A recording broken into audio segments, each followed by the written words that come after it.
Hi guys, welcome back to my channel.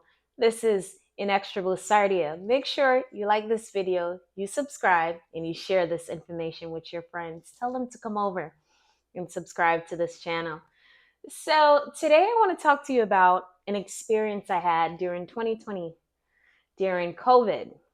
Um, I had the wonderful opportunity to teach in South Korea.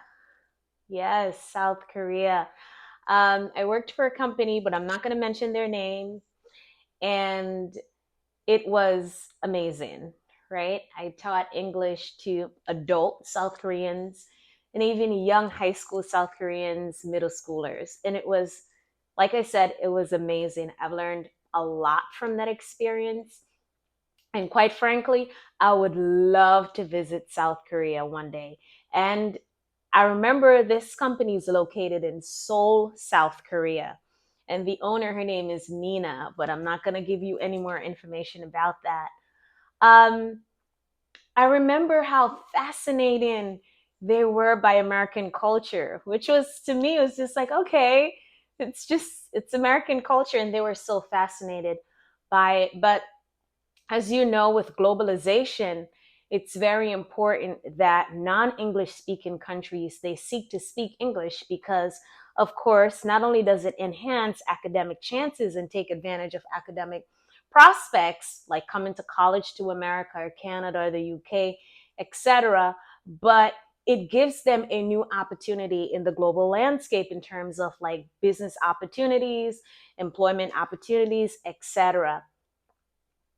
I just respect how much these people value education.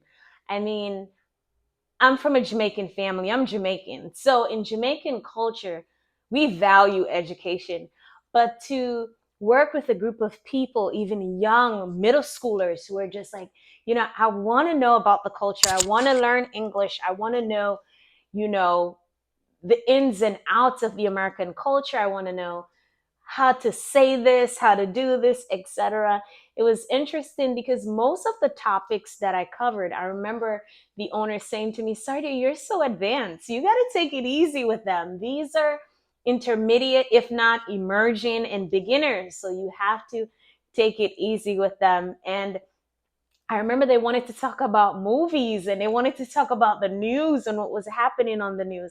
And those things were all great things because those things served as a gateway for a conversation to increase not only their language acquisition, but also for them to familiarize themselves with the culture.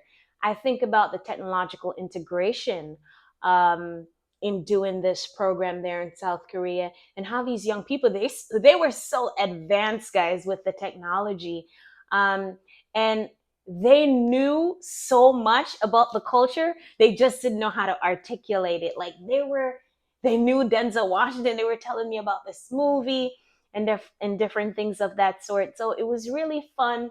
It was really insightful just to see like the expression when they learn a new word, right? I taught them a few idioms or a few sayings, maybe even some colloquial terms that we use here in America, and they were so geek about it. And so just that experience alone, it just brought me joy, and it allows for me to look at the world through a different landscape. It enabled me to say, wow, there's so many cultures out there. Well, of course, I know this, right? But interacting with different cultural nuances personally, it just makes you appreciate the different cultures and how much other people appreciate the American culture. So that was super cool, teaching in South Korea online during COVID. And that's something I would definitely want to do again. I want to learn some words. I would love to physically go to Seoul and even bring my children or one day, or just have that conversation about the cross-cultural norms and so on and so forth. So it was a very, very good experience.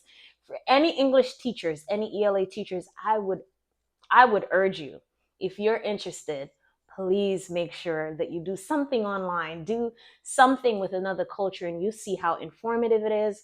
Not only informative and educational, but how fun it could be just to learn too, right? And so that was my experience teaching in South Korea. I hope you enjoy this video. Make sure If you have not subscribed to this channel yet, you go ahead and do so. Like this video, comment, and subscribe to the channel. Take care. Bye.